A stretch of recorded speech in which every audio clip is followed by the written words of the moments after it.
अस्सलाम वालेकुम dear students. तो आज का टॉपिक बेटा आज हमारा है कि electric potential difference. Last topic के अंदर हम लोगों ने गॉसेस लॉ को कंप्लीट किया था और गॉसेस लॉ के अंदर हम लोगों ने जो चीज़ें कवर की थी वो उसकी एप्लीकेशंस थी और एप्लीकेशन के साथ हमने मुख्तलिफ बातों को डिस्कस किया था। अब हम जो है वो इलेक्ट्रिक पोटेंशियल डिफरेंस को डिस्कस करेंगे। Amount of work done in moving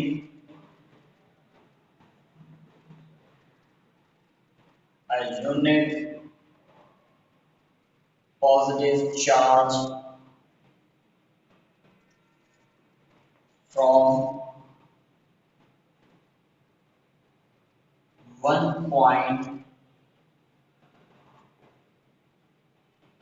to another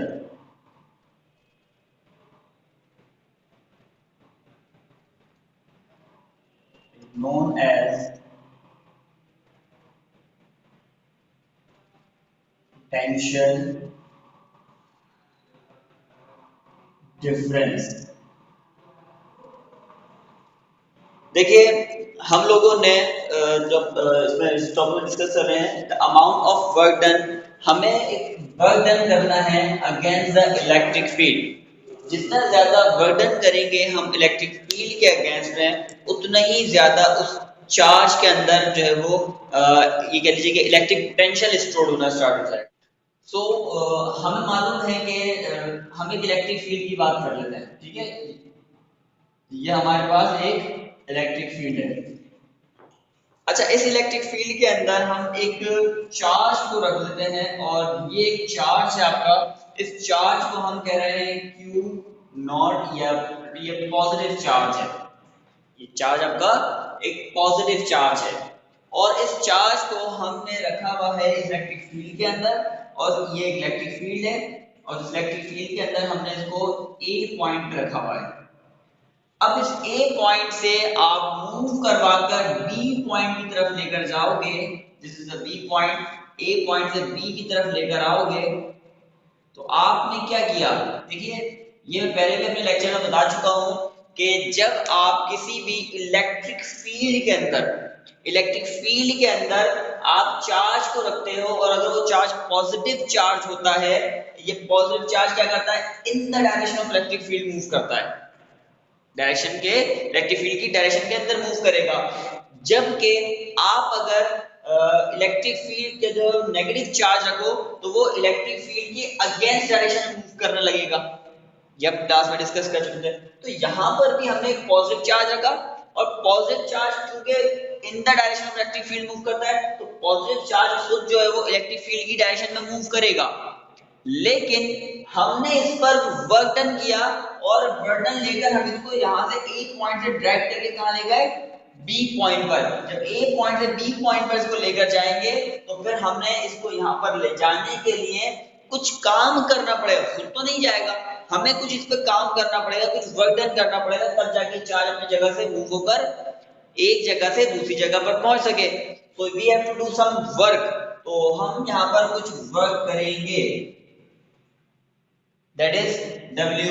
तो कुछ ना कुछ वर्क करेंगे, वो हमने यहाँ पे लिखा था amount of work done in moving positive charge from one point two another point. एक पॉइंट से दूसरे पॉइंट पर ले जाने के लिए जो अमाउंट ऑफ वर्क डन हमें करना पड़ता है, basically that amount of work done is known by the potential difference. भाई पोटेंशियल क्या चीज है, पोटेंशियल एक एनर्जी है ना।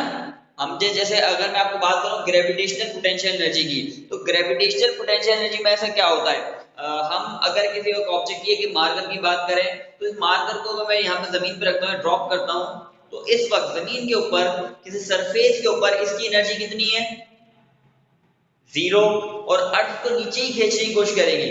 जबकि इसके अंदर मुझे पोटेंशियल इंक्रीज करना हो तो मैं क्या करूंगा, मैं ग्रेविटी के अगेंस्ट वर्क करूंगा, इसको हाइट पर लिफ्ट करवाऊंगा।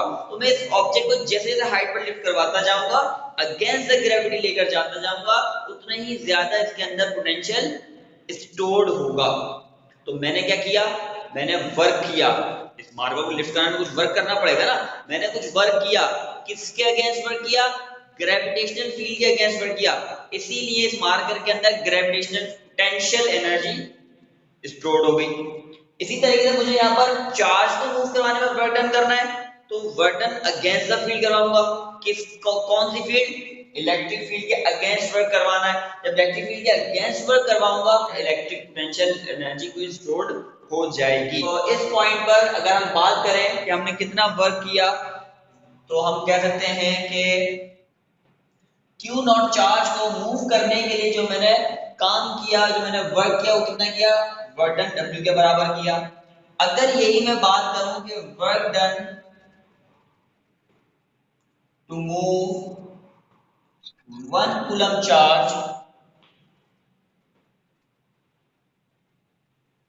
और 1 कूलम चार्ज को मूव करवाने के लिए कितना वर्क डन करना पड़ेगा? W upon Q naught. Work done to move 1 coulomb charge, 1 coulomb charge को मूव कराने के लिए कितनी वर्क डन करना पड़ेगा? Work done per unit charge. अब work done per unit charge का मतलब क्या हुआ? देखिए, ये उतनी बात हो गई कि मैं यहाँ पर कितने चार्ज को मूव करवाने में काम कर रहा हूँ। देखो, मुझे वर्क डन कैलकुलेट करना है 1 कूलम चार्ज पर, एक चार्ज पर कितना मैंने काम किया। अगर मैं 10 चार्ज को मूव करवाने के लिए, सुनिएगा जरा गौर से, मैं 10 कूलम चार्ज को मूव करवाने के लिए अगर 100 जूल की एनर्जी यूज कर रहा हूँ, 10 कूलम चार्ज को मूव करवाने के लिए अगर मैं 100 जूल की एनर्जी ले रहा हूँ या कंज्यूम कर रहा हूँ, बर्डन कर रहा हूँ 100 जूल का, तो फिर मैंने एक चार्ज पे कितना कम किया? कैसे बताओगे आप? डेफिनेटली इसको डिवाइड करके, कि 100 आपने टोटल वर्क किया, कितने चार्ज पर किया? 10 चार्ज पर, तो 100 को 10 से डिवाइड करोगे, बताओगे सर एक चार्ज पर आपने 10 जूल का वर्क किया। सही है? तो आप जो है वो बर्डन, टोटल बर्डन को चार्ज के हिसाब से डिवाइड करते जाओगे तो आपको मालूम होता जाएगा। लेट्स सी आपने चार्ज रखे थे आपने 5 कूलम और बर्डन आपने किया 50 जूलम, 50 जूल। चार्ज आपका 5 कूलम, बर्डन आपने 50 जूल रखा। आप चार्ज निकालिए 1 कूलम के लिए कितना आपने 1 कूलम चार्ज को मूव कराने के लिए आपने कितना वर्क किया, तो 50 डिवाइड बाय 5, आंसर इज 10। तो आपका आंसर जो है वो burden moving for 1 coulomb charge is 10 joule. Burden की बात अगर हम कर रहे हैं तो बर्डन बेसिकली क्या है? बर्डन को एक इस तरह भी हम डिफाइन कर सकते हैं कि work done is the way to transferring of the energy. Burden क्या है? Burden is the way to transferring energy. भाई मैं उस चार्ज को मूव करवाने के लिए, मैं किसी ऑब्जेक्ट की बात करूं तो ऑब्जेक्ट को मूव करवाने के लिए मुझे कुछ मतलब कुछ एनर्जी मेरी कंज्यूम होगी। ठीक है, मैं थकूंगा, मेरी कुछ एनर्जी ट्रांसफर हो जाएगी। किस में ट्रांसफर हो गई? जिस ऑब्जेक्ट को मैंने ड्रैग किया, क्योंकि मेरी कुछ एनर्जी जो खर्च हुई थी, जो मुझे थकान हुई, जो मेरी एनर्जी कम हो गई, वो energy in the form of kinetic हो या पोटेंशियल हो, एक्स वाई जेड, किसी भी फॉर्म में उस एनर्जी में उस बॉडी में ट्रांसफर हो गई। तो वर्डन का सिंपल मकसद होता है, it is the way to transferring of the energy. Energy के ट्रांसफर करने का एक सिंपल तरीका होता है। तो यहाँ पर भी हम यही पढ़े, वर्डन पर यूनिट चार्ज, और वर्डन पर यूनिट चार्ज को ही हमने क्या कहा? Potential difference. तो यहाँ पे हम लिख सकते हैं कि potential difference delta V is equal to वर्डन per unit charge.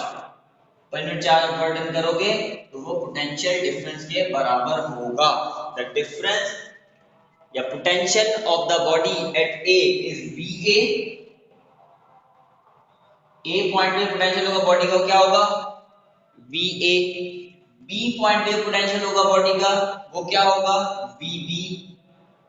तो इन दो पॉइंट के दरमियान का डिफरेंस हमें निकालना, delta V is equal to वर्डन per unit charge. Clear? सो अब हम इसका जो है वो यूनिट को डिस्कस करते हैं कि इसका यूनिट क्या होता है। वर्डन का यूनिट क्या होगा बेटा? जूल। चार्ज का यूनिट कूलम।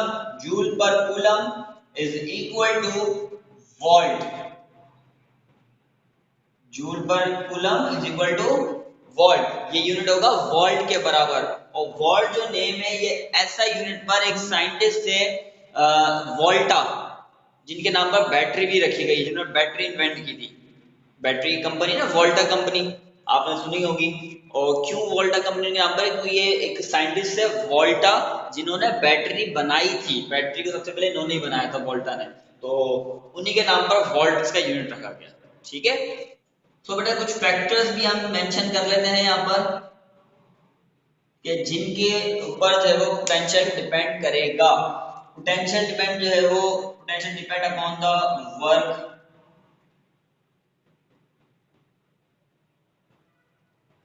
वर्डन against field. जितना ज्यादा वर्डन करेंगे उतनी ही ज्यादा पोटेंशियल डिफरेंस ज्यादा होगा। ठीक है, नंबर ऑफ चार्ज के delta V is inversely proportional to the charges. Charges जितना ज्यादा होंगे उतना ही पोटेंशियल कम स्टोर्ड होगा। मतलब आप वर्क करवा रहे हो, अगेन इसी तरह से बात कर लें, वर्क आप करवा रहे हो 50 जूल, ठीक है, लेकिन पहले थे 5 कूलम चार्ज थे, खाली 5 कूलम चार्जेस थे, तो जो ईच चार्ज पड़ रहा था यानी ईच चार्ज पे जो वर्डन सर्व हो रहा था वो 10 जूल का हो रहा था। मगर अब अगर आपके पास चार्ज डबल हो जाए, 10 हो जाए, तो पोटेंशियल अब कितना रह जाएगा? 10 के बजाय पहले 10 था, अब वो रिड्यूस होकर हाफ रह जाएगा, क्योंकि अब यहाँ पर 50 डिवाइड बाय 10 हो जाएगा 5 की जगह। चार्ज बढ़ गए तो पोटेंशियल डिक्रीज हो गया, तो ये भी एक फैक्टर हो सकता है। तीसरा फैक्टर ये भी हो सकता है जो also depend upon electric field intensity. Electric field intensity पर भी डिपेंड करेगी। जितनी स्ट्रॉन्ग इलेक्ट्रिक फील्ड इंटेंसिटी होगी उतना ही ज्यादा उसमें पोटेंशियल स्टोर्ड होगा। जितनी कम जो है वो इलेक्ट्रिक फील्ड इंटेंसिटी होगी उतना ही पोटेंशियल भी कम स्टोर्ड होगा। ठीक है, तो ये कुछ फैक्टर्स है। अब अगर जो हमने यूनिट पढ़ा वोल्ट, हम इसको अगर डिफाइन करें वोल्ट को, तो कैसे डिफाइन कर सकते हैं? If 1 joule of work is done to move 1 coulomb charge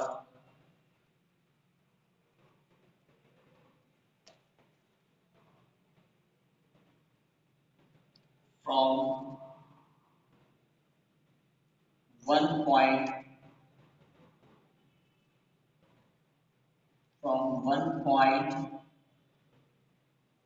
to another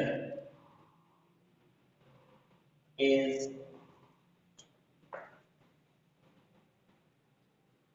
called 1 volt. ठीक है, वो 1 वोल्ट के बराबर होगा। ठीक है, तो ये फॉर्मूला हम लेते हैं, delta V is equal to W upon Q। ठीक है, और Q नोट यहाँ पे डिवाइड पे है, वहां जाकर क्या हो जाएगा? मल्टीप्लाई। तो delta V into Q is equal to W। तो वर्क डन भी यानी कि वर्क डन का एक फॉर्मूला हमें मिला। वर्क डन का एक फॉर्मूला क्या मिला? डेल्टा V यानी पोटेंशियल डिफरेंस इनटू चार्ज। अगर मैं चार्ज का यूनिट लूं तो चार्ज का यूनिट क्या होता है बेटा? चार्ज का यूनिट कूलम होता है ना। 1 इलेक्ट्रॉन का यूनिट हो सकता है। ठीक है, यहां से चार्ज को इलेक्ट्रॉन से भी डिफाइन कर सकते हैं। 1 इलेक्ट्रॉन, 2 इलेक्ट्रॉन, 3 इलेक्ट्रॉन, और हर इलेक्ट्रॉन का कुछ चार्ज होगा, और वो कितना होता है? 1.6 टेंस टू पावर -19 कूलम। तो चार्ज को हम इस तरह में अभी 1 इलेक्ट्रॉन लिख रहा हूं, चार्ज है ना इलेक्ट्रॉन, तो चार्ज लिख रहा हूं 1 इलेक्ट्रॉन। और पोटेंशियल डिफरेंस का यूनिट अभी हमने पढ़ा, क्या पढ़ा है? वोल्ट। पोटेंशियल डिफरेंस का यूनिट अभी हमने पढ़ा वोल्ट। तो वर्क का एक और यूनिट हमें दिखा, और वर्क को हम मालूम है, अभी मैंने बताया कि work is the way to transfer energy. इसका मतलब वर्क और एनर्जी एक ही रिलेटेबल थिंग्स होती हैं।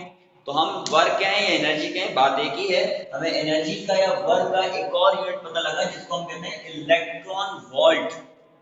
ठीक है, तो यहाँ एक एडिशनल बात बता दूं आपको कि इलेक्ट्रॉन वोल्ट, जूल और kilowatt hour, basically these are 3 units of energy. कौन कौन से? किलोवाट आवर, जूल और इलेक्ट्रॉन वोल्ट। तो ये तीनों एनर्जी के यूनिट है। तो तीनों वैल्यू आपको मालूम होना चाहिए। 1 किलोवाट आवर जो है वो लार्जेस्ट यूनिट होता है, और ये बराबर होता है 3.6 into 10⁻⁶। 1 kilowatt hour 3.6 into 10⁻⁶ joule के बराबर होती है। इसी तरीके से 1 जूल के अंदर, या आप ये कह लीजिए 1 इलेक्ट्रॉन वोल्ट बराबर होती है 1.6 इंटू 10⁻⁻⁹ जूल के। तो ये वैल्यूज आपके पास कांस्टेंट वैल्यूज हैं जो कि आपको याद -19, ठीक है, ये कांस्टेंट वैल्यूज हैं जो कि आपको याद रखनी है।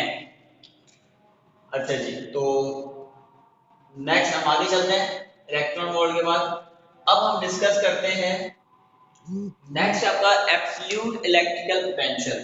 अब एब्सोल्यूट इलेक्ट्रिकल पोटेंशियल का कॉन्सेप्ट कहां से आया और ये क्यों पढ़ना लाजमी हुआ, ये क्यों हम इसको समझ रहे हैं?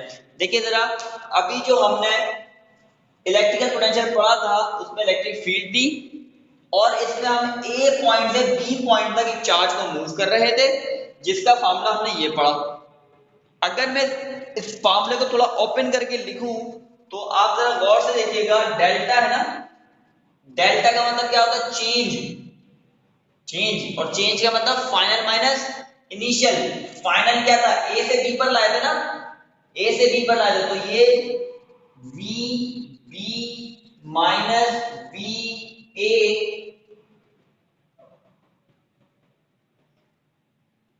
Is equal to work done per unit charge.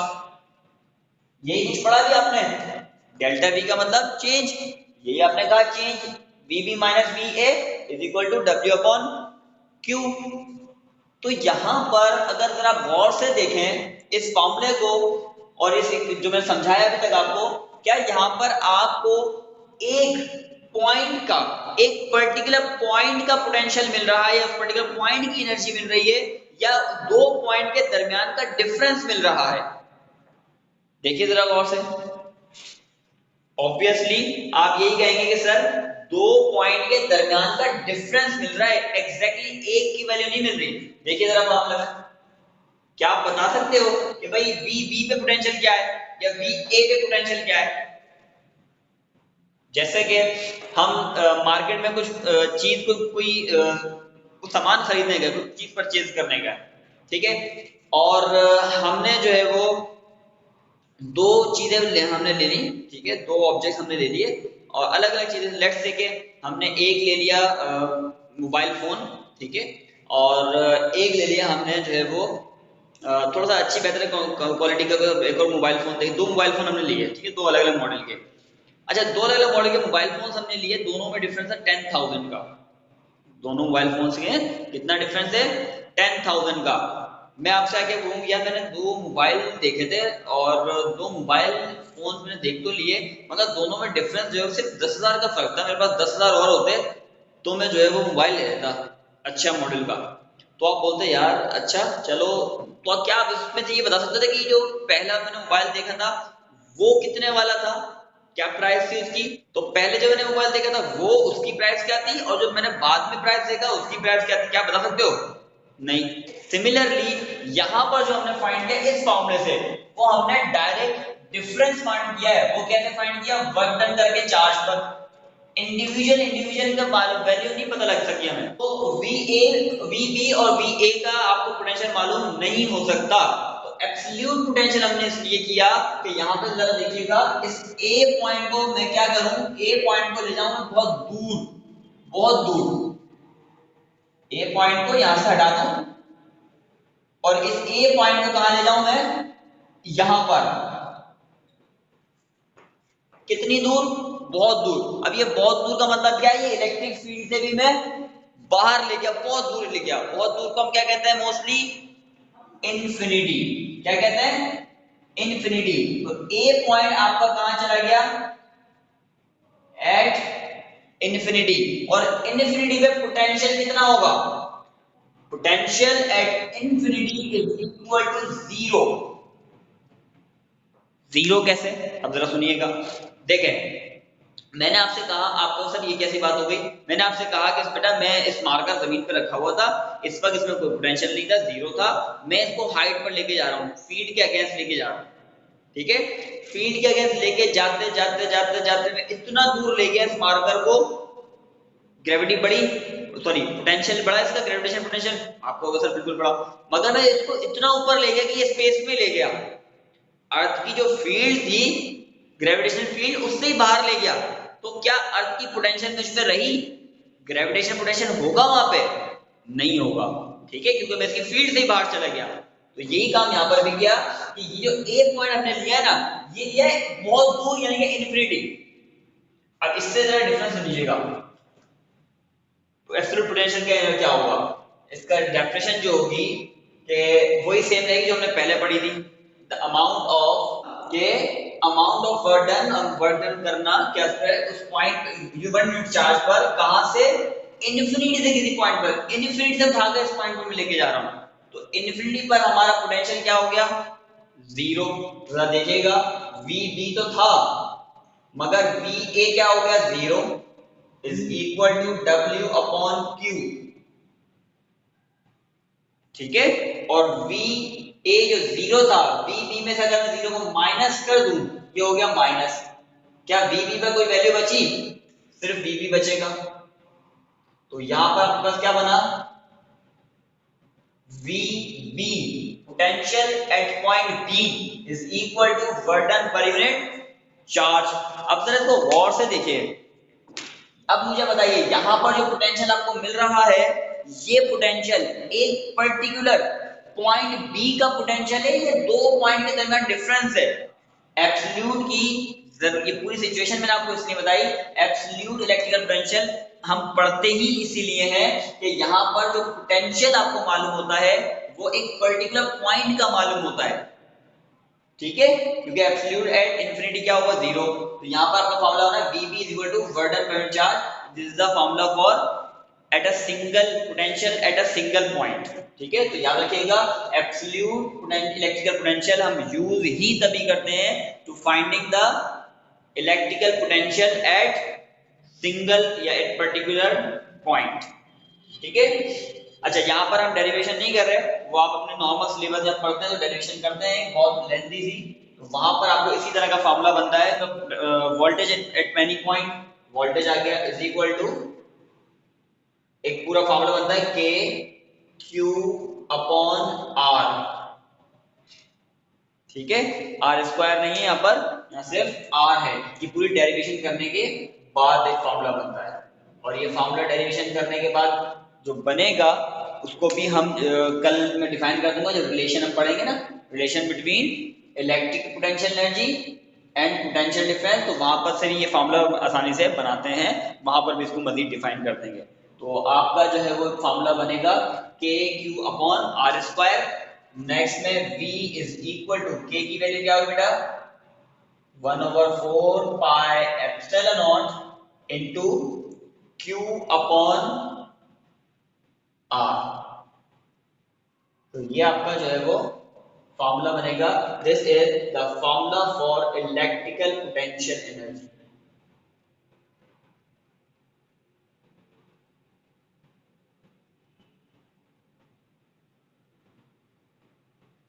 Electrical potential, ठीक है। So this is the electrical potential V। तो बेटा ये आज का हमारा टॉपिक था, इसमें कुछ बातें अभी भी रह गई हैं, तो वो कुछ पॉइंट्स और इससे रिलेटेड कुछ एमसीक्यूज जो प्रीवियसली आपके सिलेबस में या प्रीवियस टेस्ट वगैरह में मुख्तलिफ यूनिवर्सिटीज़ में आ चुके हैं, वो हम कवर करेंगे। और फिर इंशाल्लाह इसके साथ साथ मजीद नेक्स्ट टॉपिक को भी बाद में डिस्कस किया जाएगा, ठीक है। तो आज के लिए क्लास इतने ही रखते हैं, नेक्स्ट क्लास के लिए, नेक्स्ट लेक्चर के लिए इंशाल्लाह, तब तक के लिए फिर नेक्स्ट कोई टॉपिक होगा।